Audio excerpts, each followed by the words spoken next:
नमस्कार रसिक हो. सूर, ताल, लय यांचं डोळे दिपवणारं, कान तृप्त करणारं एक अमर्याद विश्व म्हणजे भारतीय अभिजात संगीत. प्रत्येक कलाकार आपापल्या परीनं या असीम सांगीतिक विश्वाचा शोध घेत असतो. असाच प्रामाणिक शोध घेणारा एक कलाकार स्वरसुधाकर शामराव बापूसो सुतार. हा शोध घेत असताना स्वतःवरचा विश्वास, प्रचंड मेहनत आणि सातत्यानं नवनवीन प्रयोग करण्याची वृत्ती या गुणांमुळे आजही त्यांचा हा प्रवास अविरतपणे सुरू आहे. अशा या मनस्वी कलाकाराचा सांगीतिक जीवन प्रवास आज आपण पाहणार आहोत.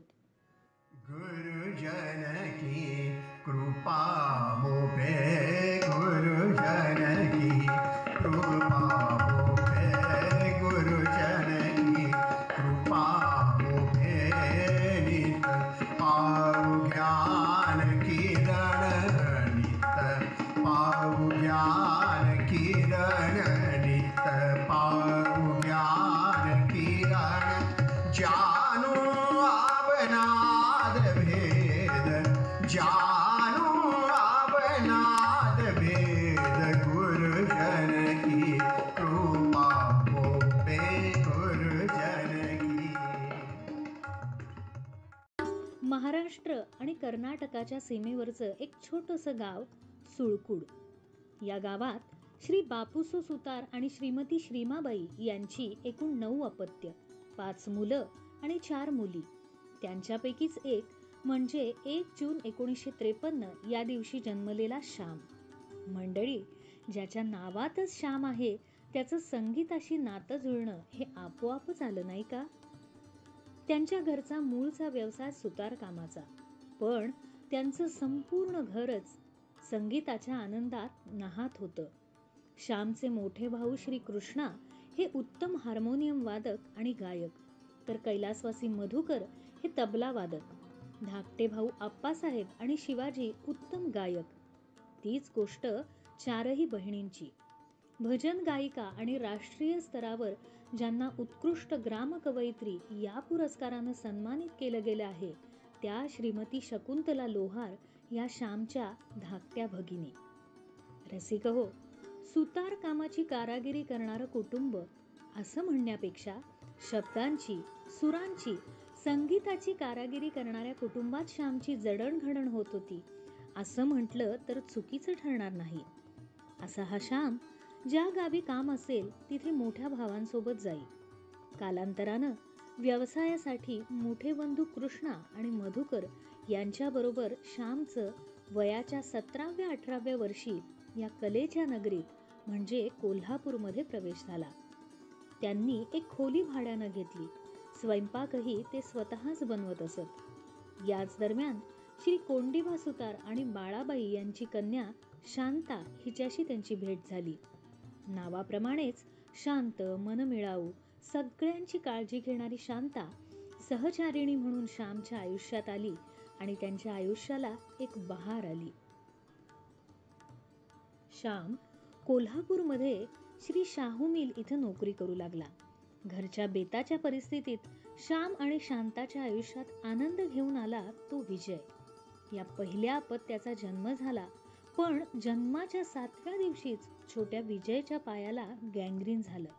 डॉक्टरांनी पाय मांडीतून काढावा लागेल असं सांगितलं. यावेळी श्यामचे बंधू कारदगा इथं श्री जंगलीदास महाराज यांच्याकडे भजन सेवा करायला जात असत. त्यांनी श्याम आणि बाळाला घेऊन सद्गुरूंच्या चरणावर घातलं आणि सगळी परिस्थिती सांगितली. आणि म्हणतात ना, गुरु एक जगी त्राता, गुरु दीनबंधू, गुरु कृपा सिंधू, गुरु जननी जन्मदाता. याप्रमाणे सेवेचं फळ मिळालं आणि काही काळातच गँग्रीनची वाढ थांबली.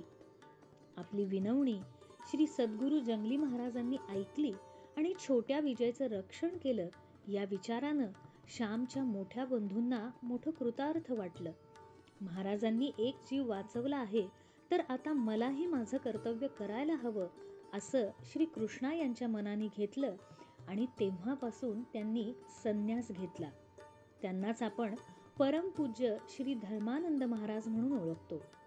त्या दिवसापासून आस्थागायत श्याम आणि त्यांच्या संपूर्ण परिवारानं सद्गुरूंची मनोभावानं सेवा करण्याचं व्रतच अंगीकारलं आहे. या सेवेचं आणखीन एक गोड फळ जे श्यामच्या कलेची परंपरा पुढे चालवणाऱ्या गजानन या दुसऱ्या अपत्याच्या रूपानं मिळालं. श्री शाहू मिलमध्ये नोकरी करत असताना कोल्हापूर आणि आजूबाजूच्या परिसरात या श्यामची उत्कृष्ट भजन गायक म्हणून ख्याती होत होती. पण विधात्याच्या मनात काही औरच होतं. एकदा शाहूपुरीतल्या शिवपाद बनछोडे यांच्या घरी भजनाच्या कार्यक्रमानंतर सतरंजा उचलत असताना श्यामने श्री शिवपाद बनछोडे यांना शास्त्रीय संगीताबद्दल विचारलं आणि शिकण्याची इच्छाही व्यक्त केली. तेव्हा श्यामराव, तोंडात असलेला विडा टाकल्याशिवाय समोरचा लाडू खाता येणार नाही, अशा सोप्या भाषेत श्री बनछोडे यांनी श्यामला शास्त्रीय संगीताचं महत्त्व पटवून दिलं आणि सुरू झाला भजन गायक श्यामचा शास्त्रीय संगीताचा प्रवास. आज या ठिकाणी आम्हा संगीत साधना करणाऱ्या सर्व साधकांना, विद्यार्थ्यांना खूप आनंद होतोय की आज आमचे सगळ्यांचे लाडके गुरुजी संगीत अलंकार श्यामसुंदरजी यांना पंडित ही पदवी बहाल करून त्यांचा सन्मान करण्यात येत आहे. आणि तेही करवीर पीठाधीशाचार्य परमपूज्य शंकराचार्य महाराज यांच्याकडून. संगीताचं शास्त्र बघता गुरुजींचा शास्त्राकडे अत्यंत कटाक्ष दिसून येतो. त्यांचा स्वभाव अत्यंत प्रेमळ आहे, पण संगीत हा विषय निघाला की त्यांची शिस्त अगदी कटाक्षानं आपल्या सगळ्यांना नेहमीच दिसते. माझ्या आयुष्यामध्ये गेल्या 19 वर्षामध्ये 2 ते 2.5 वर्षांचा कालावधी किंवा योग गुरुजींच्याकडं गायन शिकण्याचा आला. आणि त्यामध्ये गुरुजींचा संगीत क्षेत्रावरील जो अधिकार आहे तो आम्हाला खूप प्रकर्षाने पाहावयास मिळाला.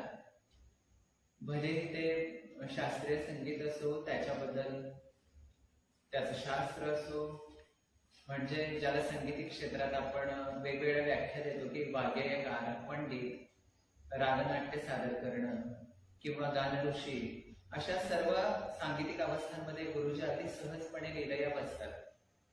आणि त्यांच्याकडे आम्ही बघितलं तर आम्हाला असं नेहमी जाणवतं की त्यांनी शास्त्रीय संगीत अथवा शास्त्रीय भजन या व्यतिरिक्त कोणताही साज आपल्या गळ्यावर कधीही चढवलेला आम्हाला दिसला नाही. आमचे सर्वांचे सद्गुरू एकच, परमपूज्य आत्मा मालिक माऊली, जंगलीदास माऊली. तेही नेहमी प्रेमानं त्यांना श्याम सुंदर अशी हाक मारत असतात. गुरुजींचा आध्यात्मिक तसेच सांगीतिक अशा दोन्ही गोष्टींवरती, दोन्ही विषयांवरती मोठा गहन सखोल अभ्यास आहे. हा सगळा आनंदाचा सोहळा पाहून आम्हा सर्व विद्यार्थ्यांचं हृदय अगदी भरून आलेलं आहे. आणि अशाच प्रकारे गुरुजींना दीर्घायुष्य लाभो, आरोग्य लाभो, एवढीच माझ्या सद्गुरूंच्या चरणी मी प्रार्थना करतो. ओम गुरुदेव आत्मामाय. सर्वप्रथम देवल क्लब इथं श्री पोतनीस सर आणि विशारद पर्यंत पंडित श्री पोद्दार यांचं मार्गदर्शन त्यांना लाभलं. पुढचं शिक्षण श्री आनंदराव लिमये बुवा, पंडित सुधाकर बुवा डिग्रजकर आणि श्री राजकुमार लोखंडे यासारख्या दिग्गज गुरूंकडून शास्त्रीय संगीताचं ज्ञान घ्यायला त्यांनी सुरुवात केली. संगीतात असलेलं तालाचं महत्त्व, लयकारी आणि विविध ताल कैलासवासी अप्पासाहेब कमते गुरुजी यांनी श्यामला समजावून सांगितले. त्यामुळेच श्यामच्या गाण्यात लयकारी आणि तालाशी केला जाणारा अनाहूत खेळ दिसून येतो. श्यामने शाहू मिलची नोकरी करत करतच गांधर्व महाविद्यालयाची परीक्षा द्यायला सुरुवात केली. पहिल्या 2 परीक्षा दिल्या आणि लगेचच विद्यादानाचं कार्यही सुरू केलं. गंमत म्हणजे श्याम 3ऱ्या परीक्षेला आणि विद्यार्थी 2ऱ्या परीक्षेला. थोड्याच अवधीत संगीतातील एक चांगला गुरु म्हणून श्यामचं नाव कोल्हापुरामध्ये होऊ लागलं आणि श्यामचा शामराव सुतार गुरुजी कधी झालं हे कळलंच नाही. विद्यार्थी संख्या वाढू लागली तसं श्यामच्या मनानं पक्क केलं की आता फक्त गाणं आणि गाणंच करायचं आणि एक महत्त्वाचा निर्णय घेतला. शाहू मिलच्या नोकरीचा राजीनामा दिला. एका भाड्याच्या खोलीत 15 ऑगस्ट 1986 रोजी स्वरगंधार संगीत विद्यालयाची स्थापना केली आणि 1996 रोजी शाहूपुरीत मध्यवर्ती ठिकाणी संगीत विद्यालयाची स्वतःची जागा घेतली. शामराव सुतार सर हे आमच्या संस्थेचेच विद्यार्थी. 1986-87 साली जेव्हा मी प्रथम इथं अकाउंटंट म्हणून सर्व्हिसला लागलो त्याच वेळा ते विद्यार्थी म्हणून इथं कार्यरत होते आणि माझ्या कारकिर्दीतील पहिला गाण्याचा विशारद विद्यार्थी म्हणून त्यांना मान आहे. त्यांचे विद्यार्थी दशेतील आणि त्यांच्या शाहू मिलमध्ये काम करत करत हे संगीताचं शिक्षण पूर्ण करणे ही तशी कष्टप्रद परिस्थितीच होती त्यांची. तरी पण त्यांनी संगीताचा ध्यास घेऊन ते पदवी परीक्षा पूर्ण केली. ह्यात त्यांच्या कुटुंबियांचं सगळ्यांचाच त्यात हातभार आहे आणि त्यांची मनस्वी इच्छा स्वतःची की संगीत शिकावं आपण आणि ते विशारद झाले. त्यानंतर आमच्याकडं संगीत शिक्षक म्हणून त्यांनी बरेच वर्ष काम केलं. ती कारकीर्दसुद्धा त्यांची अतिशय उत्तम गेली. विद्यार्थीप्रिय शिक्षक म्हणून त्यांनी बराच नाव लौकिक कमावला. अखिल भारतीय गांधर्वाचे परीक्षक म्हणून त्यांनी काम पाहिलं. माझा क्लास होता सन्मित्र कॉलनीमध्ये. ते कॉलनीत ते येत होते. त्या कॉलनीत त्यांना मी सुरुवात केली. नंतर मग ते विशारद वगैरे झाले. नंतर ते MA ला तिथं MA आल्यानंतर मग त्यांनी MA अभ्यास करून उत्तीर्ण होऊन त्यांनी प्रगती केली चांगली आणि त्या प्रगतीवरती क्लासेस त्यांनी स्वतंत्र क्लासेस घातले आणि टॉपपैकी एकदम अलंकारपर्यंत त्यांनी लोकांना विद्यार्थ्यांना त्यांनी बरंच काय मार्गदर्शन केलं. पण ते असं केलं नुसतं केलं नाही, घडवून त्याचे विद्यार्थीसुद्धा मी वाजवलेले आहेत. हार्मोनियमवरती सुद्धा त्यांचा हातच चांगला. त्यामुळे ते काही जणांना हार्मोनियम सुद्धा शिकवलेले आहे. ते सुद्धा अलंकार पण झालेले आहेत. इथं आलेले आहेत ते विद्यार्थी अलंकार. रसिक हो, संसाराचा विचार न करता केवळ संगीताच्या ध्येयापोटी नोकरीचा राजीनामा देणं, विद्यालय सुरू करणं या गोष्टींसाठी तितकाच भक्कम आधार मिळाला तो गुरुजींच्या पत्नी सौ शांता सुतार यांचा. त्यांनी केवळ संसाराचा गाडाच हाकला नाही तर एक उत्तम कलाकार घडवण्यासाठीचं आपलं योगदान दिलं. त्यामुळे गुरुजींचा सांगीतिक संसार चांगला बहरून आला आहे. ओम गुरुदेव. आजच्या या सरांच्या पुरस्काराबद्दल मला 2 शब्द बोलायचे आहे. आमच्या लग्नाला 45 वर्ष झाली. आम्हाला 2 मुलं विजय आणि गजानन. आमचा संसार खूप सुखात चालला आहे. सरांचा संगीत विषय आणि आध्यात्मिक विषय यामुळं आणि सद्गुरू कृपेमुळं आम्ही खूप आनंदित आहोत. त्यांचे विद्यार्थी पण त्यांच्यावर खूप प्रेम करतात आणि त्यांची शिकवण्याची पद्धत ही इतकी छान आहे की मुलं अगदी सर म्हणून नाही तर अगदी मित्र म्हणून त्यांच्याकडे येतात, त्यांच्याकडे बघतात.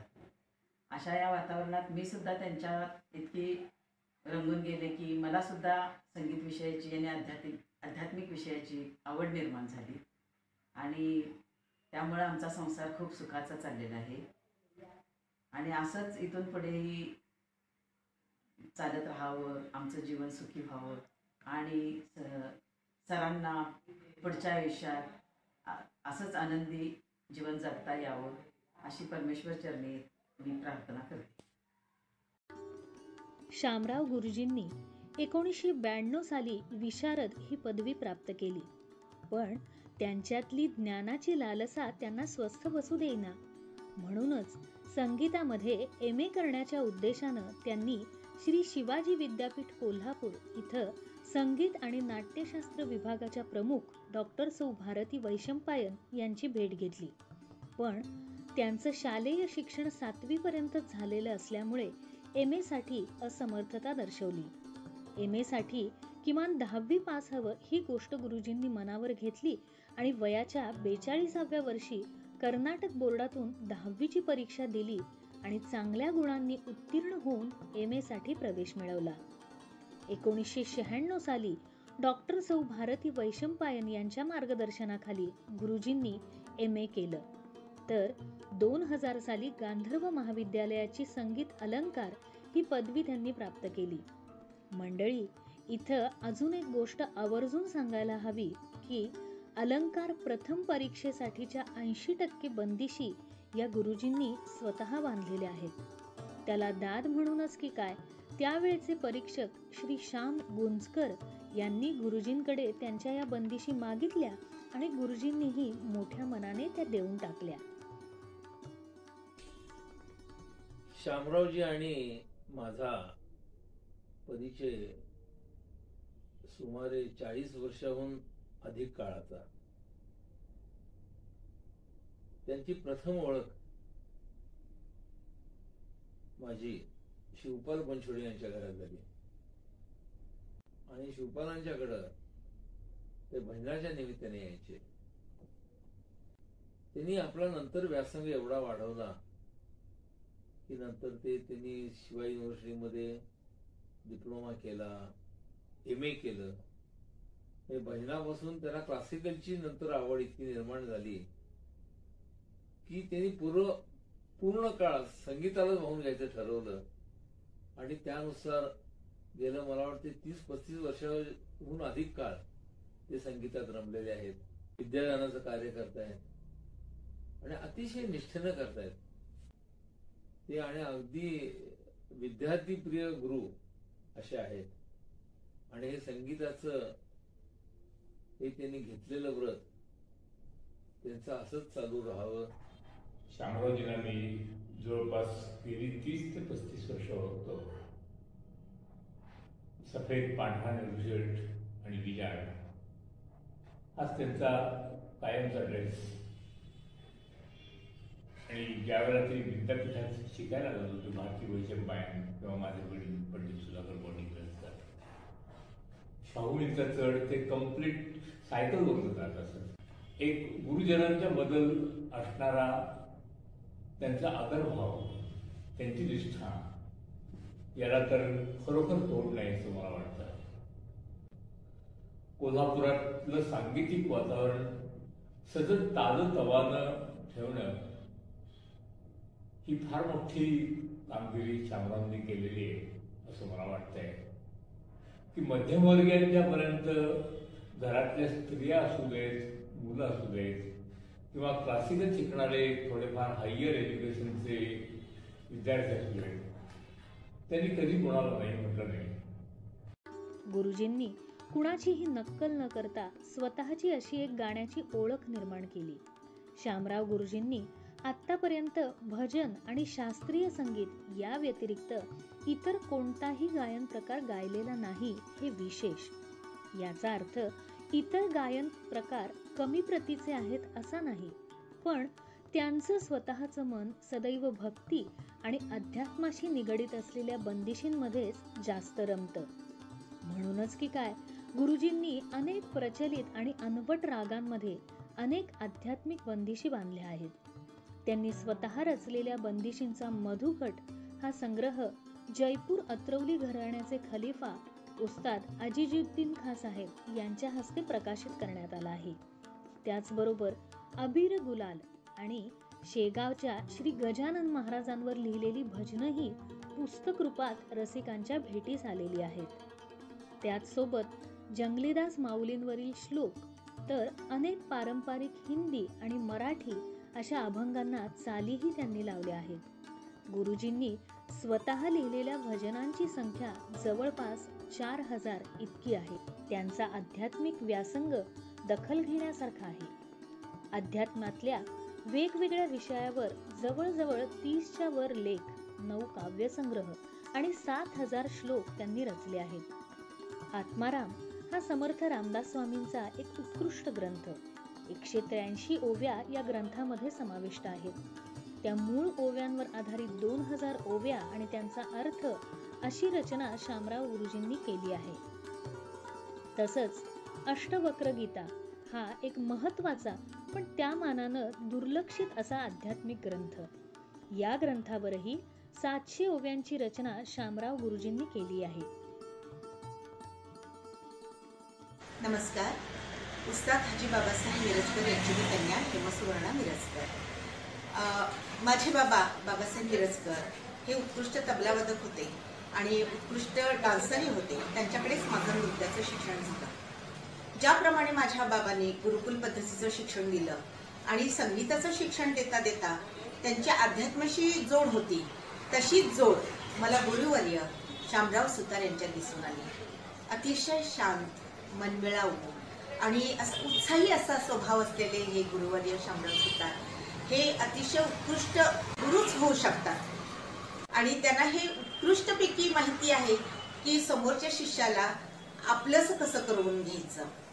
आणि हाच एक स्वभाव असतो की तो त्या शिष्यापर्यंत पोहोचतो आणि तो शिष्य त्या गुरुशी एकरूप होतो. ज्याप्रमाणे ते आपल्या संगीताशी आपल्या शिष्याला बांधून घेतात, त्याचप्रमाणे ते अध्यात्माचं सुद्धा शिक्षण आपल्या शिष्यांना देतात आणि हे अत्यंत गरजेचं आहे. शामराव गुरुजींच्या बद्दल बोलायचं झालं तर आज कोल्हापूर येथील लॉर्ड बहुउद्देशीय संस्थेने जो त्यांना पंडित हा पुरस्कार देऊ केलेला आहे, जो सन्मान देऊ केलेला आहे, या संस्थेचे मी आभार मानते की त्यांनी या पंडित या सन्मानासाठी या गुरुवर्य शामराव सुतार यांची त्यांनी निवड केली आणि याच्याबद्दल मला अतिशय मनस्वी आनंद होतोय. आणि गुरुजींना मी अनेक वेळा मी दंडवत घालते आणि त्यांना खूप खूप शुभेच्छा देते. मंडळी, या सर्व प्रवासामध्ये त्यांच्यातल्या मूळच्या सुतार कामाचा अनुभवही त्यांनी जतन करून ठेवला आहे बरं का. शास्त्रीय संगीतामध्ये अनन्यसाधारण महत्त्व असलेल्या तानपुऱ्याचा अभ्यास करून भोपळ्यामुळे येणारा नाजूकपणा दूर करण्यासाठी गुरुजींनी बिन भोपळ्याचा तानपुरा तयार केला. भोपळ्याच्या तानपुऱ्याच्या तुलनेत दुप्पट आवाज देणाऱ्या या तानपुऱ्याची निर्मिती केल्यानंतर त्याच प्रकारचा पण फोल्डिंगचा तानपुराही गुरुजींनी बनवला. सध्या त्यांच्यातील संशोधक सर्वात लहान, वजनाला हलकी अशी फोल्ड होणारी हार्मोनियम बनवत आहे. या हार्मोनियमची त्यांनी विक्रीही सुरू केली आहे. यासाठी त्यांचे ज्येष्ठ चिरंजीव विजय आणि नातू विवेक त्यांना मदत करत असतात. रसिक हो, शामराव सुतार गुरुजींनी भारतात तसंच परमपूज्य जंगलीदास महाराज यांच्यासोबत मलेशिया, सिंगापूर, पोलंड या देशांमध्ये आपल्या गायनानं रसिकांना मंत्रमुग्ध केलं आहे. गुरुजींची ही गायन सेवा ऐकून काशी ज्ञानपीठ जगद्गुरू 108 चंद्रशेखर महास्वामीजी यांनी त्यांना स्वर सुधाकर या उपाधीनं गौरवलं आहे. डॉक्टर सौ भारती वैशंपायन, पंडित दिनकर पणशीकर, सुप्रसिद्ध पहिल्या स्त्री तबलावादक डॉक्टर अब्बान मिस्त्री, पंडित छोटा गंधर्व यासारख्या ख्यातनाम कलाकारांसमोर गुरुजींनी आपली कला सादर केली असता त्यांनी गुरुजींना अनेक शुभाशीर्वाद देऊन त्यांच्या गायकीचं विशेष कौतुक केलं आहे. मंडळी, प्रसिद्धी परांगमुख असलेल्या शामराव गुरुजींनी स्वतःच्या रियाजाबरोबरच गायन आणि हार्मोनियम वादनामध्ये अनेक शिष्य घडवले आहेत. आजही हे विद्यादानाचं कार्य अखंड चालूच आहे. सुरांच्या सोबतच अध्यात्माशीही आपलं नातं घट्ट बांधून ठेवा अशी शिकवण ते आपल्या शिष्यांना देतात. त्यांनी आपला सांगीतिक वारसा पुढील पिढीलाही सुपूर्द केला आहे. त्यांचे मोठे चिरंजीव श्री विजय उत्तम हार्मोनियम वादक, तर दुसरे चिरंजीव श्री गजानन हे उत्तम गायक, हार्मोनियम आणि तबला वादक आहेत. त्यांनी पुणे इथं स्वरगंधार संगीत विद्यालयाची दुसरी शाखाही सुरू केली आहे. गुरुजींचे अनेक शिष्य आपल्या गुरूंचा हा वारसा यशस्वीपणे चालवत आहेत आणि पुढेही चालवत राहतील. रसिक हो, जसं कबीर महाराज म्हणतात ना, मन लागो मेरे यार फकीरी में, तसं श्री शामराव सुतार गुरुजींना मनासोबतच सुरांचीही फकीरी अशीच अखंड लाभो आणि सुदृढ दीर्घायुष्य लाभो अशी त्या भगवंताचरणी प्रार्थना आणि स्वर सुधाकर श्री शामराव बापूसो सुतार या मनस्वी कलाकाराला आमचा मानाचा मुजरा.